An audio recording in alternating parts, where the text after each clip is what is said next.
Farmer कपच्या शुभारंभ प्रसंगी या ठिकाणी उपस्थित असलेले राज्याचे कृषी मंत्री दत्ता मामा भरणेजी, राज्यमंत्री ॲडव्होकेट आशिष जयस्वालजी, आमदार समाधान अवताडेजी, पाणी फाउंडेशनची सुरुवात करून गेले 10 वर्ष सातत्याने पाणी आणि कृषीच्या क्षेत्रात अतिशय सुंदर अशा प्रकारची कामगिरी जे करतायत ते आपल्या सर्वांचे लाडके अभिनेते श्री आमिर खान, श्री सत्यजित भटकर, डॉक्टर अविनाश पोळ, रीना दत्ता, या ठिकाणी उपस्थित असलेले श्री शेखर परदेशी, श्रीमती प्रिया खान, त्याचप्रमाणे श्री अमित चंद्राजी, विकास रस्तोगीजी, परिमल सिंगजी, सूरज मांढरेजी, रफिक नायकवाडी, कोयटा फाउंडेशनचे सर्व पदाधिकारी, या ठिकाणी आपल्या लिंकवरनं उपस्थित असलेले आपले शेती क्षेत्रात मदत करणारे सर्व संशोधक शास्त्रज्ञ, आपल्या कृषी विद्यापीठाचे सर्व पदाधिकारी, कृषी विभागाचे सर्व पदाधिकारी आणि अधिकारी, उमेदचे सर्व आपले अधिकारी आणि विशेषतः या फार्मर कपचे सगळे चॅम्पियन्स, आमचे सर्व शेतकरी महिला भगिनी आणि बंधू, आपल्या सर्वांचं मी आजच्या या शुभारंभ प्रसंगी अतिशय मनापासून स्वागत करतो. खरं म्हणजे सध्या टीव्हीवर 2 कपची चर्चा जास्त आहे. एक महिलांचा T20 कप चाललेला आहे आणि दुसरा फिफाचा फुटबॉलचा वर्ल्ड कप चाललेला आहे. पण त्याच्यामध्ये केवळ 11 लोक जिंकतील. पण एक फार्मर कप असा आहे की ज्याच्यामध्ये 2.5 लाख लोक जिंकणार आहेत. त्याच्यामुळे या कुठल्याही कपपेक्षा महत्वाचा कप जर कुठला असेल तर तो फार्मर कप आहे. आणि मी पाणी फाउंडेशनचे आणि अमीरजींचे आणि आपल्या पूर्ण टीमचे मनापासून आभार मानणे आणि अभिनंदन करेन की केवळ हा एक कप नाही आहे, तर जो आत्मविश्वास यामुळे आपण शेतकऱ्यांमध्ये निर्माण केला आहे. मला असं वाटतं की आत्मविश्वास एक असं शस्त्र आहे की जे कुठल्याही परिस्थितीमध्ये व्यक्तीला पराजित होऊ देत नाही. कितीही अडचणीचा काळ आला तरी जेव्हा शेतकऱ्याजवळ, व्यक्तीजवळ आत्मविश्वास असतो त्यावेळी त्या काळातनं बाहेर पडून समृद्धीकडे जाण्याचा सगळ्यात मोठा मार्ग असतो. आणि आज आपण ज्या ज्या लोकांचं या ठिकाणी कथन ऐकलं ते आपल्या शेतकरी असतील किंवा आपले कृषी विभागाचे किंवा उमेदचे मेंटॉर्स असतील, त्यांच्यातला जो कॉन्फिडन्स आहे, हा कॉन्फिडन्स पाहिल्यानंतर मी निश्चितपणे सांगू शकतो आज 18,000 गट आपले तयार झाले आहेत. 2.5 लाख शेतकरी त्या गटांमध्ये आहेत. पण तो दिवस मला दूर दिसत नाही की ज्या दिवशी 50 लाख शेतकरी आपल्या गटांमध्ये या ठिकाणी असतील. कारण म्हणजे हे जरा गमतीने घ्या, पण ही बिमारी अशी आहे की जी लागली की जोराने फैलते. पण ही चांगली बिमारी आहे, ही वाईट बिमारी नाही आहे. त्यामुळे एकदा जर चांगलं बघितलं तर आपल्याला चांगलं करण्याची इच्छा ही सगळ्यांना होते. आणि तुम्ही जे सगळे 18,000 गट आहात, म्हणजे आमचे मेंटॉर तर महत्वाचे आहेतच. कृषी विभागाचे आणि उमेदचे जे मेंटॉर या ठिकाणी आहेत त्यांचं तर मी मनापासून अभिनंदन करेन, कारण जमिनीवरचं परिवर्तन घडवणारे एजंट म्हणजे आमचे मेंटॉर्स आहेत. पण त्यासोबत तुमचं याकरता अभिनंदन करेन की तुम्ही हे जे 18,000 गट आहेत, या गटांच्या अनुभवाकडे पाहून उद्याचा महाराष्ट्र आणि महाराष्ट्राचं शेती क्षेत्र हे जे परिवर्तित होणार आहे, त्या परिवर्तनाचे जनक जर कोणी असतील तर हे 18,000 गट आहेत की जे इतर गटांना किंवा इतर शेतकऱ्यांना इन्स्पायर करून, त्यांच्यात आत्मविश्वास जागृत करून आणि त्यांच्या माध्यमातून हे परिवर्तन घडवतील. आज ज्यावेळेस मी सगळ्यांचं म्हणणं ऐकत होतो, मग आमच्या बाबुळगावच्या चैतालीताई असतील की ज्यांनी सांगितलं कशा प्रकारे शेती नसलेल्या महिला एकत्रित आल्या. मला त्यांना सांगायचं आहे की तुमच्याकरता महाराष्ट्र सरकारने एक खूप मोठा निर्णय घेतलेला आहे. याच अधिवेशनामध्ये आम्ही महिला शेतकरी बिल पास करतो आणि या बिलामुळे तुमच्यासारख्या ज्या महिला आहेत, कारण आपण बघितलं शेती क्षेत्रामध्ये आमच्या सगळ्या भगिनी शेतीत काम करतात, पण शेती मात्र भावांच्या नावाने आहे. त्यामुळे शेतकरी हे भाऊ आहेत आणि बहिणी या शेतमजूर आहेत. त्याच्यामुळे आता आपण कायदा केलेला आहे. या कायद्याच्या माध्यमातून या सगळ्या बहिणींना शेतकरी दर्जा आपण देणार आहोत. तशा पद्धतीचं त्यांना शेतकरी म्हणून सर्टिफिकेट आपण देणार आहोत आणि शेतकरी म्हणून जेवढ्या योजना आहेत त्या सगळ्या योजनांकरता त्यांना आपण एलिजिबल करणार आहोत. त्यामुळे चैतालीताई, आता तुम्हाला काळजी करायचं कारण नाही. तुमच्या गटातल्या या ज्या 24 महिला आहेत, या 24ही महिला त्यांच्याकडे शेती असो का नसो त्या शेतकरीच होणार आहेत आणि त्यांना शेतकरी हा दर्जा येत्या काळामध्ये आपण देणार आहोत. मला अतिशय आनंद आहे. आमचे अर्जुन पावरा असतील, ज्यांनी पावरी भाषेमध्ये त्या ठिकाणी आपल्या सगळ्या धुळे, नंदुरबार या सगळ्या भागामध्ये शेतकऱ्यांना मदत करणं सुरू केलेलं आहे. अन्नदाता शेतकरी गटाचे पगार असतील, ज्यांनी अतिशय सुंदर या ठिकाणी एक परिवर्तन आपल्या समोर मांडलं, किंवा आमच्या चंदगडच्या उमेदच्या लीनाताई असतील की ज्या एक मेंटॉर म्हणून अतिशय उत्तम काम या ठिकाणी करतायत. शहापूरचा जय भवानी गट की ज्यांनी सगळ्यात उत्तम काम काही केलं असेल तर राजकीय मतभेद बाजूला ठेवून ते सगळे एकत्रित आलेले आहेत. मी राजकारणी असलो तरी सांगतो, राजकारणाने कोणाचं भलं झालेलं नाही, मेहनतीनेच भलं होतं आणि ते तुम्ही समजून घेतलं, ही खरोखर महत्वाची गोष्ट आहे. आमच्या रायगडच्या संचित यांनी देखील अतिशय सुंदर अशा प्रकारे सगळ्या गोष्टी ज्या आहेत त्या आपल्या समोर मांडल्या. आमच्या वडगावच्या, खामगावच्या आपल्या रुपालीताई यांनी देखील मला त्यांच्या गावी निमंत्रित केलेलं आहे. मी निश्चित तुमच्या गावी येईल रुपालीताई, आणि मी तुम्हाला सांगतो, जे जे गट चांगलं काम करतील मी आमच्या कृषी विभागाकडनं आणि पाणी फाउंडेशनकडनं यादी घेणार आहे आणि उत्तम काम करणारे जेवढे गट आहेत त्या प्रत्येकाच्या गावामध्ये मी स्वतः त्या ठिकाणी त्या गटाच्या शेतीवर जाणार आहे. त्यामुळे आता बघू की म्हणजे एक तर कप तुम्हाला जिंकायचा आणि दुसरी माझी व्हिजिटही जिंकायची आहे. जे चांगलं काम करतील त्यांच्याकरता ती व्हिजिट आहे. परभणीच्या रुपालीताई असतील किंवा आपल्या भंडारा जिल्ह्यातले सोनवणे आणि त्यांच्यासोबत आमचे ऊसतोडे असतील, या सगळ्यांनी अडचणी समजून घेतलेल्या आहेत. जसं सोनवणे म्हणाले की भंडारा गोंदिया सारख्या आपल्या विभागामध्ये आपण खरं म्हणजे पाऊस चांगला पडतो आपल्याकडे, पण आता भाताचे 3-3 पिकं आपण घेतो, त्याच्याऐवजी आपण काही डायव्हर्सिफाय करू शकतो का, अजून चांगल्या पद्धतीनं काही कॅश क्रॉप उभे करू शकतो का. मला असं वाटतं की या दृष्टीनं तुम्ही केलेला किंवा ऊसतोड्यांनी केलेला विचार हा अत्यंत महत्वाचा आहे. मी आज या निमित्ताने आपल्याला हे सांगण्याकरता या ठिकाणी आलो आहे की ही जी चळवळ आहे ही चळवळ एक प्रकारे ज्याला आपण पब्लिक प्रायव्हेट पार्टनरशिप म्हणतो तशा प्रकारची पार्टनरशिप आहे. यामध्ये प्रायव्हेट कोणीच नाही आहे, पण जी पाणी फाउंडेशन आहे हे पाणी फाउंडेशन हे गैर सरकारी अशा पद्धतीचं एक फाउंडेशन आहे आणि त्यासोबत सरकार असे आम्ही सगळे एकत्रित आलो आहोत.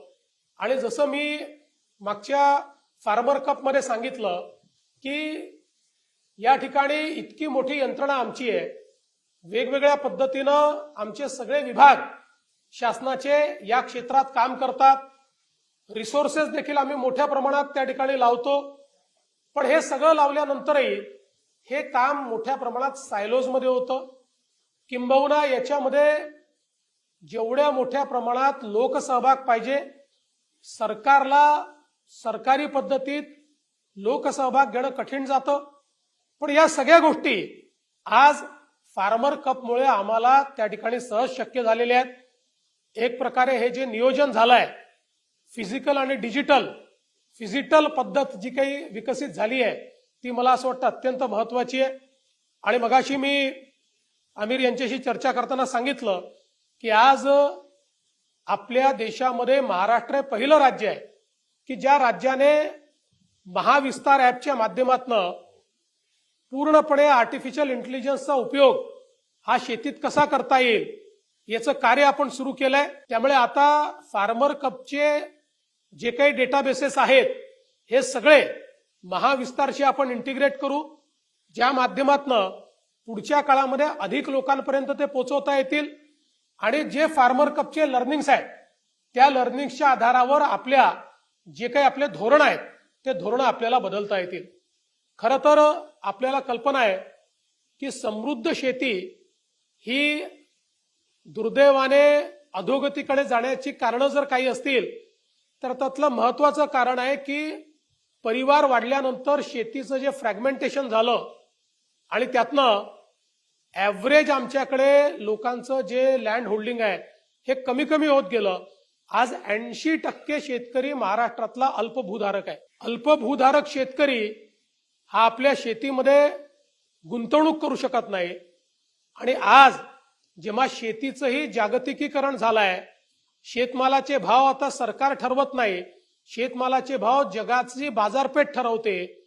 अशा परिस्थितीमध्ये अल्पभूधारक शेतकरी हा गुंतवणूक करू शकत नाही आणि त्यामुळे तो अशा दुष्टचक्रामध्ये फसतो की गुंतवणूक नाही म्हणून उत्पादकता वाढवता येत नाही, उत्पादकता वाढत नाही म्हणून त्या ठिकाणी शेतमालाचे भाव परवडत नाही आणि एकूणच गुंतवणूक करताना त्याला शेतीतल्या निविष्ठा असतील किंवा इतर सगळ्या गोष्टी असतील याच्यामुळे त्याचा उत्पादन खर्च देखील वाढतोय आणि सोबतच आपण शेतीमध्ये दुर्दैवाने इतक्या मोठ्या प्रमाणात रासायनिक गोष्टींचा उपयोग सुरू केला आणि हळूहळू हा शेतकरी इतकं मोठं मार्केट बनला की जगातले कॉर्पोरेट आपल्या वस्तू कशा पद्धतीनं शेतीमध्ये पुश करता येतील याचा प्रयत्न करतात. मग त्यातनं लिंकेज सारख्या अनेक गोष्टी सुरू झाल्या की ज्याचा शेतकऱ्याला त्रास होतो आणि म्हणून या सगळ्या गोष्टी आपल्याला आता संपवायच्या आहेत. सगळ्या गोष्टींमध्ये पारदर्शिता आणायची आहे. एक गट केल्याबरोबर तुमची किती त्या ठिकाणी मला असं वाटतं क्षमता वाढते. मी मगाशी बघत होतो की मागील वर्षी जे काही फार्मर कपच्या माध्यमातून गट तयार झाले त्यातनं सोयाबीन, कापूस आणि मका या पिकाच्या एकरी उत्पादनात 71% वाढ झाली. कृषी निवासस्थांची एकत्रित खरेदी केल्यामुळे 1584 कोटी रुपयाची बचत ही शेतकरी त्या ठिकाणी करू शकले आणि जवळपास सामूहिक कष्टामुळे मजुरीचा विचार केला तर त्यात एकरी 6000 रुपयाची बचत ही आपल्या या सगळ्या गटांनी त्या ठिकाणी केली. म्हणजे आपण जर बघितलं तर निव्वळ नफ्यामध्ये 63% या ठिकाणी वाढ झालेली आहे. एका गटशेतीने आपल्या सगळ्या अडचणी त्या ठिकाणी दूर करण्याचं काम होतं आणि आम्हीही इतक्या वेगवेगळ्या योजना या ठिकाणी चालवतो. या सगळ्या योजनांमध्ये आमचं प्राधान्य जे आहे हे गटशेतीलाच त्या ठिकाणी आहे. मग त्या ठिकाणी डॉक्टर बाबासाहेब आंबेडकर कृषी स्वावलंबन योजना असेल, भगवान बिरसा मुंडा कृषी क्रांती योजना असेल, डॉक्टर पंजाबराव देशमुख व्याज सवलत योजना असेल, प्रधानमंत्री किसान सन्मान योजना असेल, नमो शेतकरी महासन्मान योजना असेल, त्याचप्रमाणे आपल्या ज्या नानाजी देशमुख कृषी समृद्धी योजना असेल, स्मार्ट सारखी आपली योजना असेल, म्हणजे हजारो वेगवेगळ्या प्रकारचे त्या ठिकाणी आपण इंटरव्हेन्शन्स आणि किमान डझनभर योजना या ठिकाणी आपण चालवतो आहोत. या सगळ्या योजनांचा कॉन्व्हर्जन्स हा जर गटांच्या माध्यमातून केला तर मला असं वाटतं की इतक्या मोठ्या प्रमाणात गट जे आहेत ते फायद्यात येऊ शकतात, शेती फायद्यात येऊ शकते. आणि जसं मगाशी आमच्या ताईंनी सांगितलं की एक ताई सोनं घेते, एक ताई घर बांधते, एक ताई अजून काही करते, अशा प्रकारचं परिवर्तन हे प्रत्येकाच्या जीवनामध्ये आपल्याला पाहायला मिळू शकतं. आणि म्हणून मला असं वाटतं की हा एक अतिशय चांगला अशा प्रकारचा एक प्रयोग आपण करतो. मी विशेषतः आमच्या कृषी विभागाचं अभिनंदन करेन की कृषी विभागाने या ठिकाणी हा फार्मर कप आपला आहे याला पूर्णपणे ओनरशिप दिली. कारण अनेक वेळा आमच्या सरकारी विभागांचं मत असं असतं की जे कोणीतरी करताय ते आमचं नाही आहे. त्यामुळे इथे मात्र तसं नव्हतं. इथे कदाचित आमिरजी तुमच्या लक्षात आलं असेल काही ठिकाणी तुमच्याही पेक्षा जास्त याची चिंता ही आमच्या कृषी विभागाने आमच्या उमेदच्या लोकांनी त्या ठिकाणी केली. त्यामुळे मला असं वाटतं की ही जी काही ओनरशिप आज सरकारने देखील दिलेली आहे ती अत्यंत महत्वाची आहे. या सर्व विभागाचे अधिकारी, कर्मचारी या सर्वांचं अतिशय मनापासून मी अभिनंदन करतो. आता रस्तोगी साहेब जरी कृषी क्षेत्रात नसले आणि ते जरी अप्पर मुख्य सचिव वित्त असले तरी त्याचा फायदा असा आहे की त्यांनी कृषी क्षेत्रात इतकं काम केलं आहे की त्यामुळे आता अप्पर मुख्य सचिव वित्त यांच्या हाती तिजोरीची चावी असते. त्यामुळे कृषी क्षेत्राला आता तिजोरी उघडी होणार आहे, हे मात्र निश्चितपणे आपण सगळ्यांनी लक्षात घेतलं पाहिजे. आणि म्हणून आपले सचिव असतील, आपले त्या ठिकाणी कमिशनर असतील, या सगळ्यांचं मी अतिशय मनापासून अभिनंदन करतो. आणि जसं आमिरजींनी सांगितलं, निश्चितपणे आपल्याकरता थोडं चिंतेचं वर्ष आहे. अल निनोमुळे पाऊस कमी होणार ही आपल्याला कल्पना आहे. पण मी तर असं म्हणेन की आता खचून न जाता या वर्षी जर आपण योग्य पद्धतीने याचा सामना केला, म्हणजे अडचणीच्या वेळी जर आपण त्या ठिकाणी तग धरली, तर पुढची वर्ष चांगली आहे. एकदा अल निनोचं वर्ष गेलं की पुढे 5-7 वर्ष तरी अडचण नसते. त्यामुळे हे वर्ष जर आपण योग्य पद्धतीने काढलं आणि या वर्षी जर आपण बॅटिंग करू शकलो, तर तुम्ही लक्षात घ्या, पुढच्या वर्षी सेंचुरी मारल्याशिवाय आपण काही परत येत नाही. आणि म्हणून आमिरजींनी एक महत्वाचा संदेश आपल्याला दिला. पाऊस पुढे गेलेला आहे हे लक्षात घेता आपापल्या गावातले जलसंधारणाचे स्ट्रक्चर्स हे तात्काळ कुठे डागडुजी करायची असेल, कुठे डिसिल्टिंग करायचं असेल, गाळ काढायचा असेल, या सगळ्या गोष्टी आपण वेगाने करून घ्या. आपल्याला कल्पना आहे की गाळमुक्त धरण, गाळयुक्त शिवार याच्या अंतर्गत इतक्या मोठ्या प्रमाणात काम आपण करतो, गाळ काढलेला आहे. आपला आजपर्यंतचा अनुभव असा आहे, कारण यापूर्वीचा अल निनो 2015 साली आला होता. 15 साली अल निनो मध्ये जेवढं आपलं नुकसान झालं, त्यानंतर जेव्हा 17-18 मध्ये थोडा पाऊस कमी झाला, त्यावेळी मात्र तेवढं नुकसान झालं नाही. याचं कारण आपण जलयुक्त शिवारमध्ये जे स्ट्रक्चर्स तयार केले होते, त्याच्यामुळे पाणी उपलब्ध असल्यामुळे पावसाच्या दिवसांमध्ये खंड पडला तरी त्या ठिकाणी प्रोटेक्टिव्ह इरिगेशन करता पाणी उपलब्ध होतं, आपण पिकं वाचवू शकलो. आणि म्हणून आजही ही संधी आहे.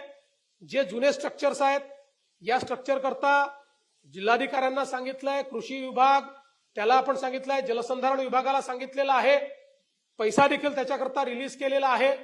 तात्काळ जी काही स्ट्रक्चर्स असतील याची डागडुजी करणं, याच्यामध्ये पाणी थांबलं तर अल निनोचा इफेक्ट हा देखील आपण कमी करू शकू.